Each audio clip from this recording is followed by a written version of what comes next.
Hi, everyone. Welcome to Retire with Style. I'm Wade. I'm here with my trusted co-host, Alex. And we're joined today as well by Jason Rizkallah, who's the Director of Financial Planning at McLean Asset Management. And we brought Jason in today. Well, first, hello, Jason. Welcome to the show. Thank you. Thank you for having me. I'm happy to be here. Absolutely. We brought you in today because this is the Q&A episode. It's actually the final Q&A episode, but with all the defined benefit-based pension questions that we received. And we thought you'd be a great person to bring in and help us answer these questions. Given your background in the Washington, D.C. area, you're able to work with a lot of clients who do have more on the federal side, but defined benefit pensions. They're a rare bird these days, but in the Washington, D.C. area, I think you may see those a lot more than in the nation at large. Nonetheless, we had the questions that came in, so we thought you'd be a great person to help us out answering these. Absolutely. Happy to provide any insight I can. Absolutely. Thank you. And this is, if you were listening to last week's episode, you may have caught wind about it being recorded around Thanksgiving. So this is actually the first episode we're recording in 2025. So happy official new year to everyone. We have made it to the year. And we're going to finish off this Q&A session. So Alex, before you read the first question, do you have any New Year's resolutions to share? Any New Year's resolutions? I don't know, Wade. It's about the small progressive steps that make the difference, not the big resolutions. No, I do know another innovation, at least for me, with the YouTube channel for Retire with Style. We know there are comments, and I didn't really know how to figure out how to reply to those comments, but I went through yesterday and replied to a bunch of comments. So one resolution on my side is to be more active, responding to questions and comments that come in on the YouTube Retire with Style channel. Wow. Jason, did you see what he did there? How he threw in like his resolution is to be a better service to the listeners of Retire with Style and the YouTube channel. Wow, look at Wade's that. got pizzazz. This guy is a professional. Oh my goodness. How he I better take care of those to protect your fragile psyche, because not everyone is a Wade fan. Does a lot of suppress. Wade does a lot of suppress. He knows I can't stand it. I did enjoy the comment. Someone wished that the podcast would just be me providing lectures. We don't need Alex as part of this. So. Yeah, I gotta tell my mom to stop writing in.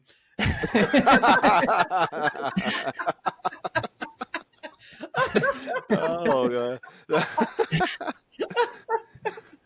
It is what it is, man. Hey, this is our style on Retire with Style. I may be in retirement much sooner because of my style. But there it is. No, keep up the questions. Actually, we're planning on being. The truth is, when we do these podcasts, we've been very surprised with how popular they've become. And we're actually going to make this a huge focus for us in 2025. I don't know, Wade, is that a good thing that I said that for some of the readers or not? But no, we're really going to – we've got some cool ideas to really promote this out. So stay tuned, both for the podcast and for the YouTube channel. Right now, the YouTube channel has just been regurgitating the podcast, but with Wade's beautiful face. And now we'll do some things during the course of the year that I think are going to be quite fun. But that being the case, the matter at hand is, Wade, you have to start playing pickleball, man.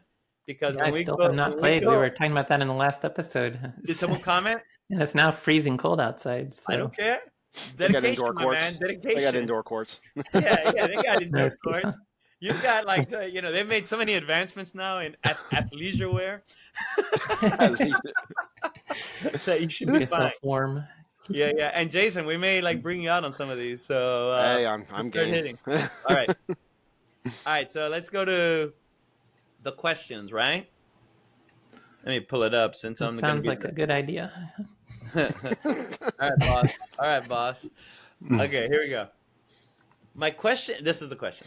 My question isn't one of lump sum versus annuity, but instead my spouse's 403B is either annuity or yearly distributions based upon a safe withdrawal rate.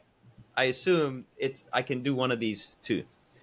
Turn it into an annuity or take a withdrawal from a standard 401k portfolio using a safe withdrawal rate out of best practices that they determine.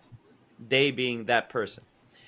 In Illinois, the Insurance Guarantee Fund only protects up to $250,000 per company. What considerations are critical in deciding which way to go? Action. That's a great question. Well, Jason, if you want to start, I don't give you an opportunity to share your insights. Sure. So I guess the first part of that question, deciding on whether to take an annuity or lump sum, option. I mean, that's an important decision that should be looked in the larger scheme of the picture on what to best do with the asset. And also kind of folds back into our RISA, which helps lead you and essentially determine which avenue might be of most comfort to you, in that regard. So deciding on to take the lump sum or the annuity, it comes down to what do you want to do with the asset, right? Do you prefer to have a reliable income stream coming in from it that you know and can count on no matter what the market conditions are? Or are you comfortable taking the lump sum, investing it, and taking distributions as you need it, maintaining optionality and freedom of choice in the future, but subjecting it to sequence of returns risk, right? It's what value do you find the most with your plan? That's how I would look at how to answer the first part of the question on should I take the annuity or the lump sum option.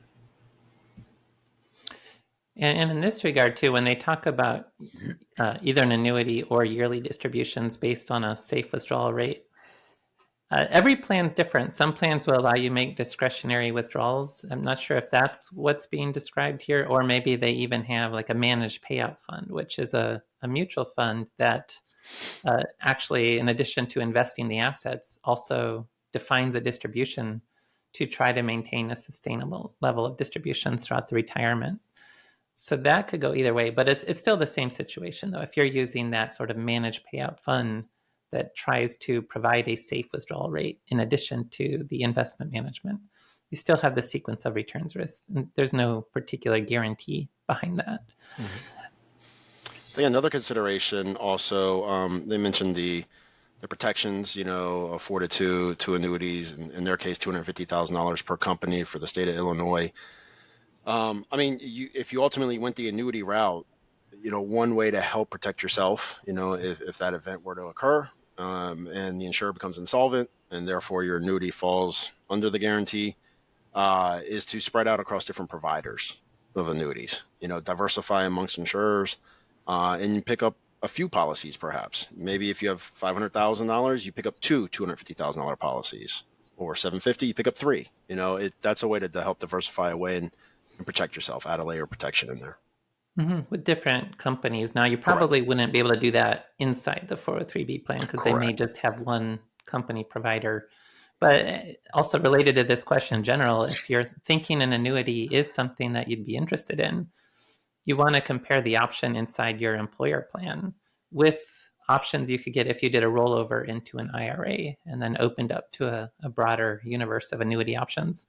Some employer plans will have very competitive good deals, and especially for women, because in an employer plan, you have to use the same gender pricing, and women tend to live longer than men. Sometimes women especially can get a better deal inside of an employer plan than in the broader competitive insurance markets outside of the employer plan. But you would want to compare options inside and outside. And to your point as well, if you're going to diversify to keep under those limits, that would probably require at least part of those assets being rolled over into an IRA to be able to do that. Yep, agreed. The only thing to add there is, Jason hit up on the market risk. There is no safe withdrawal rate. Wade did that initially. Then Jason brought up the risk protections from being in the guaranteed and the like. And then Wade also added that, it's always on the table, the ability to take a lump sum and turn around and, transfer it into an IRA and buy an annuity from it. So you have the menu of a universal menu really available to you. The other balance that you want to find from a sensitivity standpoint is longevity protection for yourself. The back end, how much of an aversion you have.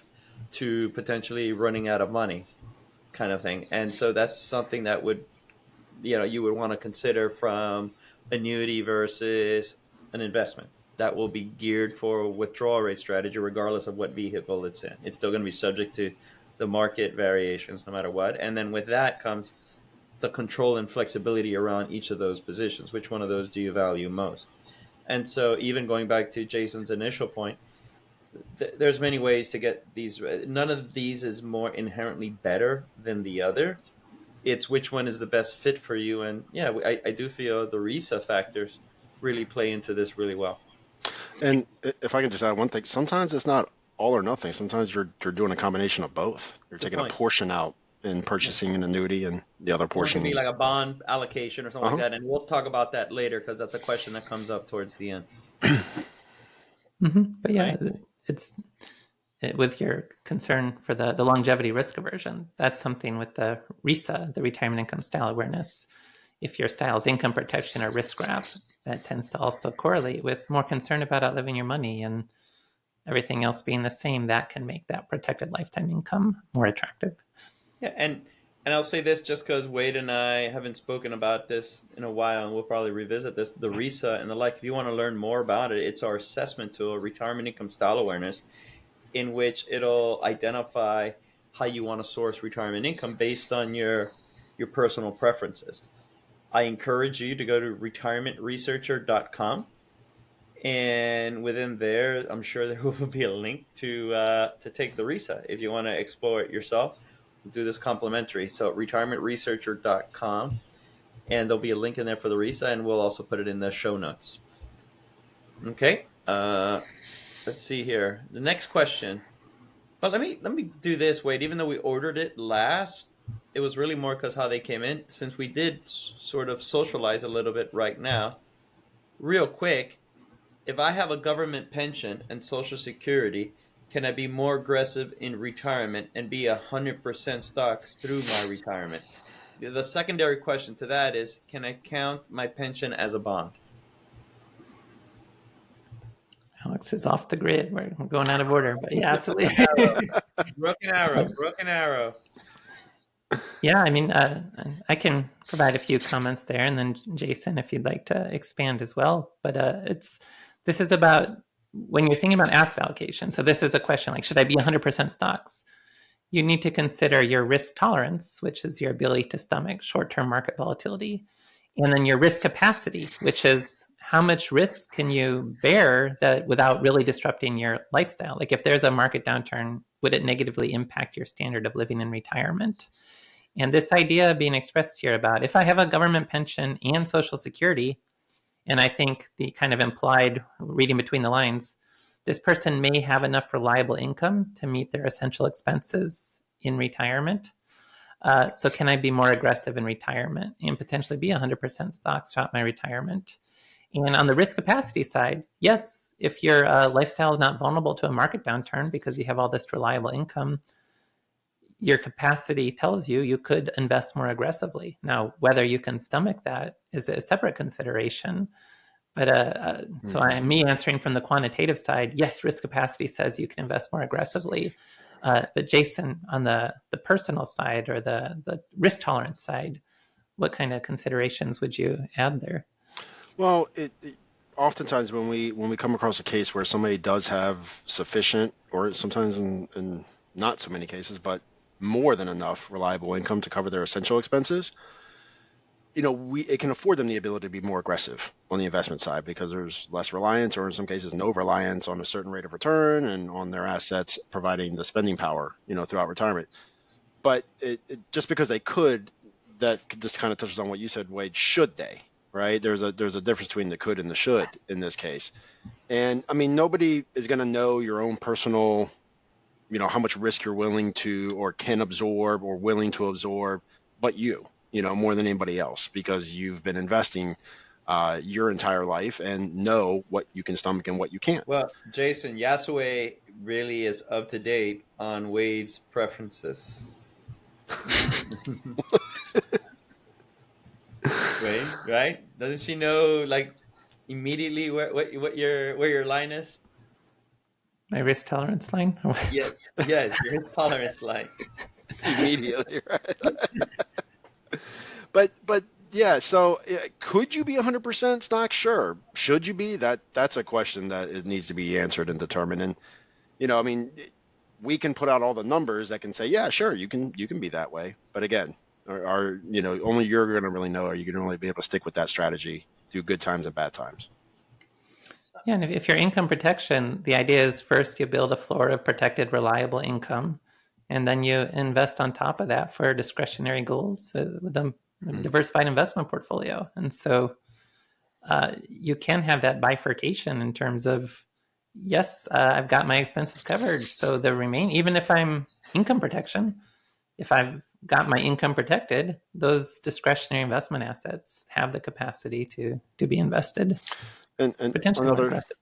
another consideration is that ultimately, if that's the case, are you looking at it more like a legacy, that you're leaving behind, and therefore you're trying to maximize that legacy? Okay, that could be a valid point to be more aggressive in your investments too as well.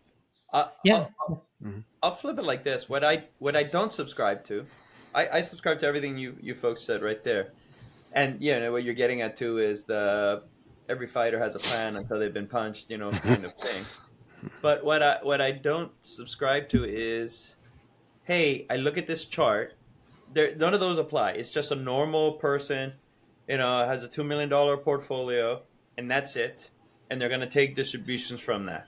And they decide I'm going to take 100. I'm going to do it 100% equity because technically that would give you more growth, and because this is a portfolio for the next 35 years, not for the next 10 years. I believe over the long term, I'm fine. I think that's a flawed. Not flawed because that's a tough thing. That's a tenuous thought process, that may not hold up simply because the whole purpose is you have human capital to withstand spending shocks and things like that while you're working. When you're retired, it's all your investment portfolio, so you don't know how those vagaries will land, early in retirement, and then you're up the creek, if you will, without a paddle, when you can't afford that. And so I don't think it makes sense in those situations simply because, if I look at the Excel, I'm going to be fine because over 30 years. But no, not when you're actively taking money from it and you don't have that cushion like Wade was alluded to earlier from a financial capacity standpoint. Then I don't think it makes much sense. And if I can add something just on that, Alex, actually, when I work with clients in their financial planning engagements, one of the stress tests that we perform is like a 20% immediate market decline occurring, right? And more times than not, that tanks a plan. That puts a lot of pressure on it and then lessens the success rate down to an uncomfortable level. Yeah. And when you see that number, it's like, wow, what? I'll even point something out for Wade to expand upon, but I think we get too caught up in trying to maximize the Excel sheet upon death. So absent some sort of legacy position, which could be handled in many ways beyond just the investment portfolio, right? But let's just absent something like that. I haven't seen, even you take Wade's book where he kind of tried to do a battle of the bands on withdrawal rates and allocations and all that stuff and see who wins. But there is not as much of a upside, I think, in my own economic analysis between like a 70% equity portfolio versus a 50% equity portfolio when you're determining withdrawal rates. It's kind of more or less going to have very similar sustainable withdrawal rates. I'm not so sure it's worth the extra calories, if you will.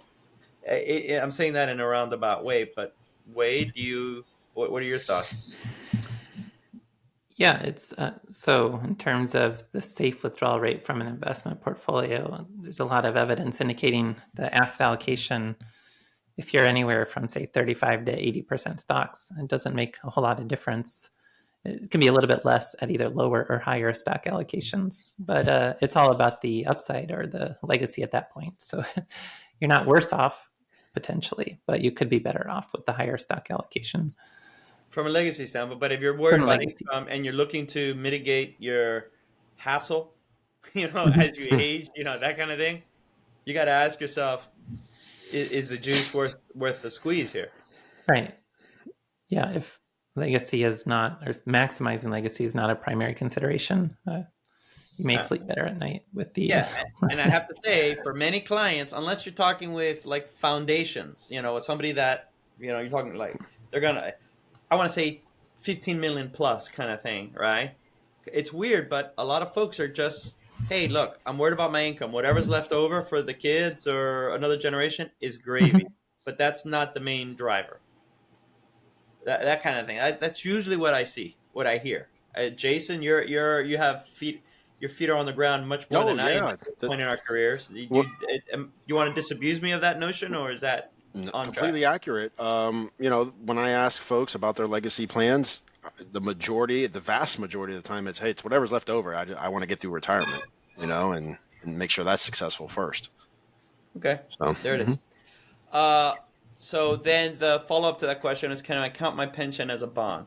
And again, the reason I called an audible to begin with was because you had thrown in the pension, the lump sum or pension, and you said you could do both, that kind of thing. So it made me think we have that question. So let's just, we're in that train of thought. Can I count my pension as a bond? Wade? Yeah, I like to think of pensions and Social Security as bonds. Now, they're not true bonds in the sense you can't rebalance in and out of your pension, your defined benefit pension. And also, you don't have the liquidity to draw from the future pension amounts to spend them today. But otherwise, it behaves a lot like a bond in terms of providing quote-unquote coupon payment, your monthly pension benefit, for as long as you live in a relatively safe and reliable manner. So in that regard, I do think you can, and in the funded ratio, there's a present value of that pension, and I do think you can consider that as part of the bond allocation, which from an overall household balance sheet perspective, it's part of the same story of that would allow you to invest more aggressively with other assets in the investment portfolio, if you'd like to. Jason, when you do this in a financial plan that you're presenting, off of a funded ratio result, and you sort of talk about this dynamic when a portfolio is going to include components of investments and also insurance, how is that received when you sort of say, well, you have this, you can be a little more aggressive with this? Sure. So when we're making an asset allocation recommendation, that is all taken into account, right? So oftentimes if there is, a high degree of reliable income or, a decent amount, I should say. And reliable income is defined as contractual income, not dividend paying stocks or correct. Any of that. I was going to cuss. Glad you clarified that. Stuff. Like you mean it's specifically like contractual income. Okay. Yes, go on. guaranteed income, no matter the market conditions. Not like rental income or something like that. Sure. And so oftentimes we will increase the equity allocation as a result of having that reliable income, whether it's through a pension, whether it's through an annuity, whatever it is that is generating it. A reverse mortgage, even an example, could warrant an additional equity allocation than what you would normally invest in should those income sources not be there. So it does affect, ultimately the recommendations that we make to individuals on their asset allocation. Perfect. Okay. All right, so next question. Drum roll, please. If we agree on the 4% rule, that's a big ask. Cut it off right there. No. If we agree on life on Mars right now, if we agree on the 4% rule, would you value a pension of $40,000 a year equal to $1 million in an IRA? Assuming the 40,000 increases with inflation. And yeah, I mean the basic answer is yes. If you wanted to spend $40,000 a year plus inflation, and you need and you believe in the 4% rule, you would need $1 million to be able to fund that distribution. So you could quote unquote value it at that level. It's not quite the same as a present value because it has particular assumptions, though the 4% rule is based on you need a 1.3% real rate of return, assuming you have a 30-year time horizon in retirement. That's kind of what went into baking up the 4% rule in the first place. So if your discount rate was 1.3% real, your time horizon was 30 years, then the present value of $40,000 a year plus inflation would be $1 million. Now, if you actually price that out actually interest rates are higher than that. TIPS yields are in the 2.5% real range right now. So it doesn't take $1 million to fund $40,000 a year for 30 years. So actually, the present value could even be less than $1 million. But yes, if you believe in the 4% rule, you could value a pension. Now, there's not a lot of pensions that give you those CPI adjustments, but if you had one paying $40,000 a year plus inflation, yeah, you could value it at $1 million. Jason, with that thought process, I'm thinking of the concept now of liquidity weight, technical liquidity and true liquidity. For those of you scoring at home, we define technical liquidity as, okay, you have $1 million and you're going to take $40,000 a year, but that $1 million is earmarked for that 40,000. So it's not available for like a kitchen remodeling or anything like that. Or, oh my God, I need a new car. That's true liquidity. Sorry. My bad. True liquidity. Technical liquidity is the fact that, sure, it's liquid and you can execute the trade, but it's technically liquid, but you shouldn't be doing it. You know, that kind of thing. Does this come up at all in your conversations with clients where we do determine a safe withdrawal rate? Because we are agnostic. You know, Jason is a advisor at McLean, and people get the RISA, and if they're total return, that's what we present, if you will. I would say a majority of our firm is that. And so does that concept play where you're saying, okay, we're taking this distribution from the portfolio, but this is for distributions? How good are folks about leaving that money alone for distributions as opposed to calling you for one-off things, and they just use that pot of money because it's very enticing to see, oh, there's $2,300,000 here. So of course I can take 50,000 and put a down payment on a car or something like that. Yeah, I will say that the majority of folks are not good at making that distinction between those two. And what I mean by that is, let's say they say, okay, my portfolio is generating, my $1 million portfolio is generating 3% in dividends, so that's $30,000 a year in income, right, that I have coming in. Again, it's not being classified appropriately, but this is how typical investors look at it. And then they say, and I still have my $1 million there. But that's not how it works, right? Because if you have to then take money from that $1 million, that 30,000 goes down. It decreases because now you don't have the million generating the 3% dividend anymore. Or the percent withdrawal increases. Exactly. But it's something getting tweaked. Exactly. And so both sides are not there. You kind of have to look at it one way or the other. I'm using this $1 million to generate this 30,000 in income, and as long as I want that $30,000 in income, I have to make sure $1 million stays there, right, for that. But what's the client reaction when these conversations happen and you explain it to them? Is that like, oh, I never thought of it that way, or is that like, I don't care if the market goes up an extra percent this year, I more than make up for it, so let's just stick with it. It goes both ways. There's both sides occur, whether they say, oh, wow, yeah, I never did think of it that way, and that's a good point, or whatever, I'll roll with it, type of thing. So it can happen either way. There's not one that favors the other. Okay. I mean, at the end of the day, it's about capacity, right? How much does that reduce the probability of success for the plan, et cetera, et cetera? Sure. But I was just curious anecdotally what the reaction is when you convey this concept. I'll tell you what we look at for folks is, one, we, as Alex even mentioned earlier, right, we don't consider dividends to be reliable income, right? So we take a total return approach when we're looking at things and say, okay, returns plus dividends equals this is going to be your growth, and that's what we're factoring in.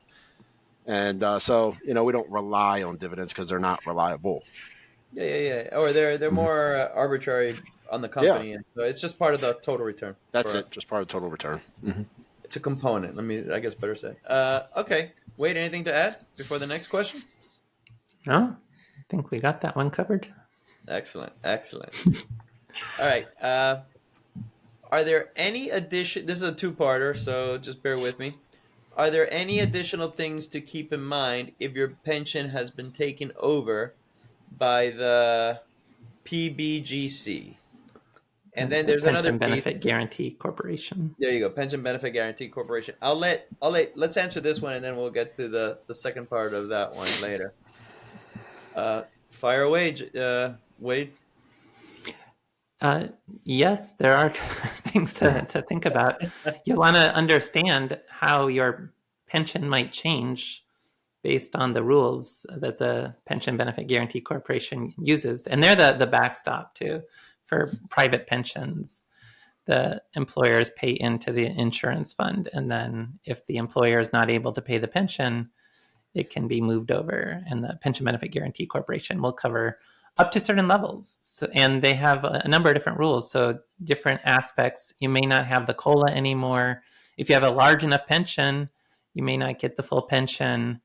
There may be different rules around if you claim early, you might have less guaranteed pension through them than otherwise. So you can't necessarily game staying under some sort of maximum pension limit by just claiming at a younger age or something like that.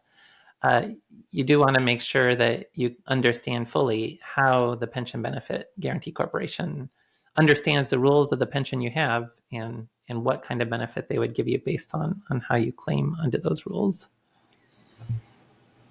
Okay. Let me just see my note. I have some notes here to think about.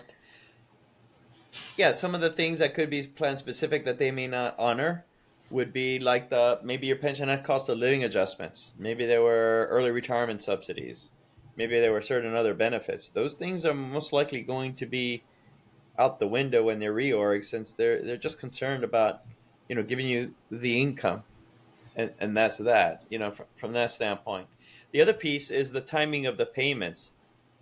They need to determine what the payment will actually be based on the new level set that they make. So there could be a little bit of time where you'll be receiving payments, but you may not be knowing what this payment is going to be. The payment may not be finalized. Let me say it like that, for a while until all of that stuff is figured out. So there's a little bit of amorphous direction until that's more crystallized, and that could be unnerving, I would imagine, especially if you're trying to plan 10, 15, 20 years out. All right, then the second parter was, my pension does not allow taking a lump sum. It allows the annuity to start at any age after 55. But each year you wait, the annuity grows by around 8%.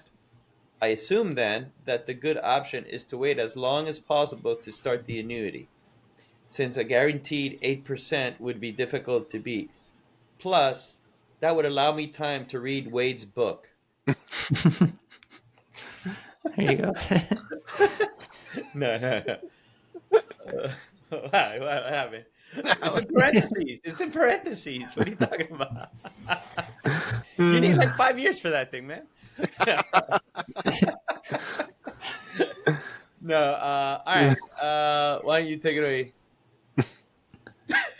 Yeah, I could start with that one. And yeah, I mean, if your pension's going to increase, the monthly amount increases by 8% for each year that you delay, that actually is very similar to what Social Security is doing, where between ages 62 and 70, you get about an 8% increase. Now, the question did express it, making it sound like that's an 8% guaranteed rate of return. I'm not sure if that's what the question intended, but to be clear, if your pension increases by 8% when you delay for a year, that's not an 8% investment return. You don't know the investment return you'll ultimately get until you know how long you live and how many payments you received to calculate the internal rate of return off of that. Nonetheless, an 8% increase for each year you wait is pretty attractive. So it does help boost the final return that you'll get if you do live a reasonable length of time into retirement. So I don't know. It seems unlikely that this 8% simply goes on forever. At some point you will want to claim, but yeah, certainly I think you're thinking about the right way in terms of you may want to delay for a while, but you also do want to understand, like we were talking about with the first part of this question, how does that 8% annual increase relate to what the Pension Benefit Guaranty Corporation has in mind for that 8% annual increase? There may be limits, or they may do that differently, or you might end up getting capped out on how much pension you can get. So just make sure you understand you're going to get capped out. I would think you're going to get capped out. Yeah, so make sure you understand what they're going to do and how that would impact. But absent of the first part of the question, that's the mindset of how you would deal with that. Independent of a pension takeover. If you're faced with that decision, you'd have to look into that. I mean, some things you want to look into similar things that you would make with Social Security is your life expectancy. Do you have a medical condition, a chronic medical condition right now that you get the sense that you're really not going to live till your 90s, early 90s, and then it's what's the break even for waiting, for not, for quality of life, etc. So there's just non-Excel factors to consider behind that, in addition to other income needs. I mean, sometimes Mm-hmm. people are very flippant about you have to delay Social Security, if not you're an idiot, right? But the reality is sometimes people have income needs right now that are current, and there's would we recommend taking a loan for the short term so you can delay Social Security? Probably not. From that matter. So there's other things to take into consideration.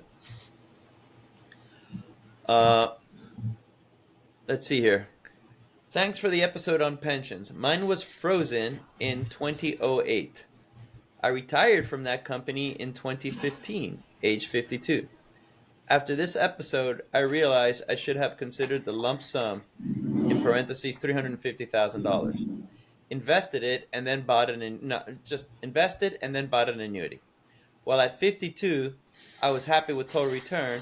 I believe that a 70-plus-year-old, or for my widow, that safety first is best. So my question is how to consider a pension that is frozen. And then do I do it sounds like lump sum now or lifetime pension payment at a future date? I think real quick, what is a frozen pension? And then we can get into the dynamic here. And for me, I'll answer it, and then you guys can get into it. A frozen pension is effectively a pension that stopped accruing benefits. And so this person earned benefits up until the freeze in 2008 when it was locked in. And there are no new amounts being added based on salary or whatnot. In general, that's when someone says a frozen pension, that's the thinking that goes through my mind. Now, lump sum now, now that being the case, frozen or not, lump sum or not, or take it all in kind or whatever, I think that's RISA related, but Wade, take it away. Yeah. Well, you need to understand what the freezing does to the pension benefit, because historically, a lot of pensions were kind of created to motivate people staying at the same company over their lifetime so that they would really reward you for having a long term of service. And if you have a shorter term of service, the pension might be somewhat paltry or minimal. Now, with it being frozen, that makes it look like you did not have a lengthy time of service. Do they compensate for the fact that they're freezing it? Maybe they do adjust the benefits compared to what they would have been. But this is back to that pension versus lump sum type of question that we were addressing at the beginning. If you took the lump sum and purchased a deferred income annuity that would begin payments at the same date as the pension, would that amount be more or less than the defined benefit pension amount that you would receive? And that would just be sort of step one of thinking about, do I want to take the lump sum versus waiting for that defined benefit pension? And Jason, to me, it stands to reason that if a pension is being frozen, there could be other corporate reasons for it, but that doesn't fill me up with a warm feeling about the prospects of the company that I would even want to then take the pension instead of a lump sum for the next 30 years. I mean, if they're already have quote unquote issues, there could be many reasons why that are not necessarily danger zones, but it doesn't give me a good vibe. It doesn't give you the warm and fuzzies. Yeah. A lot of companies closed off the pensions to new employees, but they let the previous employees continue. So actually taking the step of freezing it is a stronger version of taking away the defined benefit pension for sure. It's just letting it sunset. So what they're doing is effectively just letting something like that sunset without being, very onerous about it. All right. That's the pension question. Let me see here. Oh, and that point about saying that when I was younger, total returns made more sense, but as I get older, safety first or any on the safety first side might be better. it's not necessarily that your style changes. You might have been income protection your whole life. It's just when you're younger and further away from retirement, you're not purchasing reliable income at younger ages necessarily. Well, So it looks, you may look like your total return in terms of your investment strategy. And it's as you get closer to retirement that you actually put into place your income protection. well, I the mean, reality was, oh, sorry, go, Jason. that's very common when we're, looking at retirement plans for folks that retire at a relatively young age. It's, hey, this is a good solution for you, just not right now, right? It's something Well, for a future date. I can't stress enough, though, for this person that I think they probably were income protection. They just didn't know it, because the reality is they took a job that had a pension, right? And when you do that, what you're implicitly accepting, and this is not bad or good, it's just what you're implicitly accepting is, I am going to probably cap my salary a little bit in exchange to have this pension. Why do I say that? Because usually you're not going to see, like, VCs don't have pensions in there. You know what I mean? Like high growth,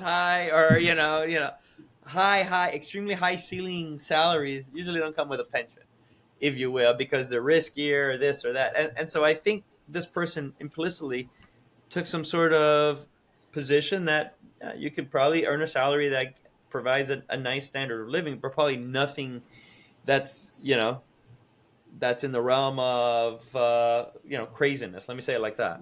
And you do that because you're getting the stability of a pension. So I would say they were probably doing that along the way, implicitly. But that's my thing. Next question. I have a federal pension and I must put 4.5% of my 4.4% of my salary into it.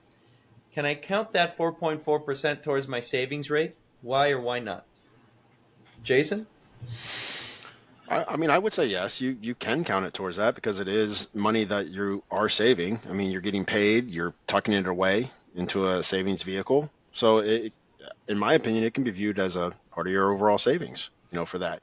And also, I mean, when you're looking at like retirement, right, that's one expense that actually gets cut, right? And I put that in quotes because it's not, obviously it's a savings, not an expense, but you're no longer saving for retirement when you go into retirement. Now you're using your assets.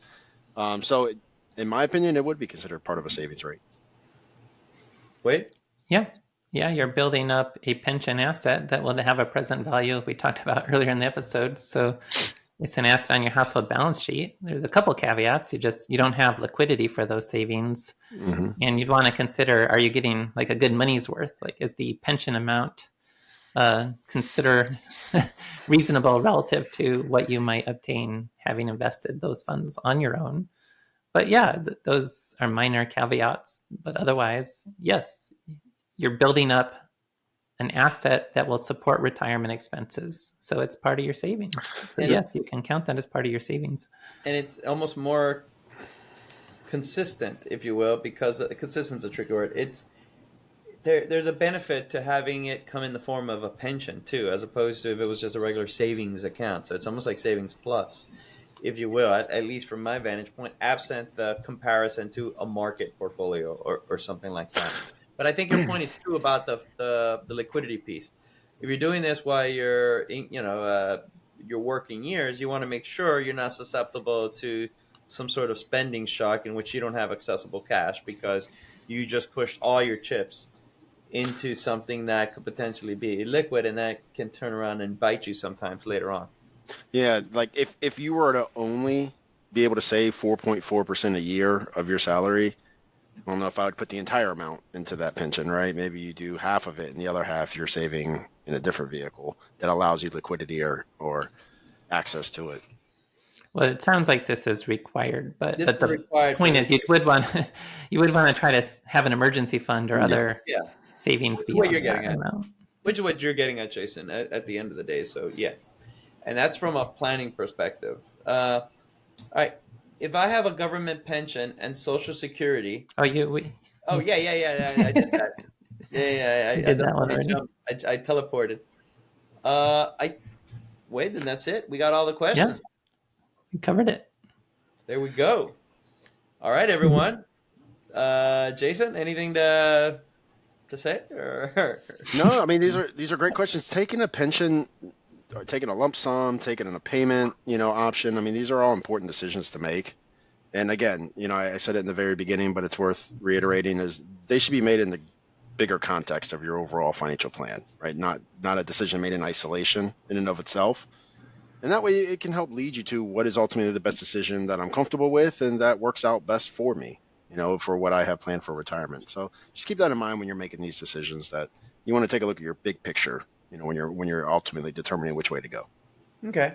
And thank you, everyone. I hope everyone took away 1 or 2 nuggets here that they can apply. And if you have questions from these, put them in the comments. We release these on YouTube as well. And so put them in the comments. As I said, we're attempting to be significantly more active here. So have at it. Wait. Yeah. Thanks, everyone. Catch Thank you you next guys time. for allowing me to join. Thank you. Thank you, Jason. And we'll catch you next time on Retire with Style. Take care, everyone.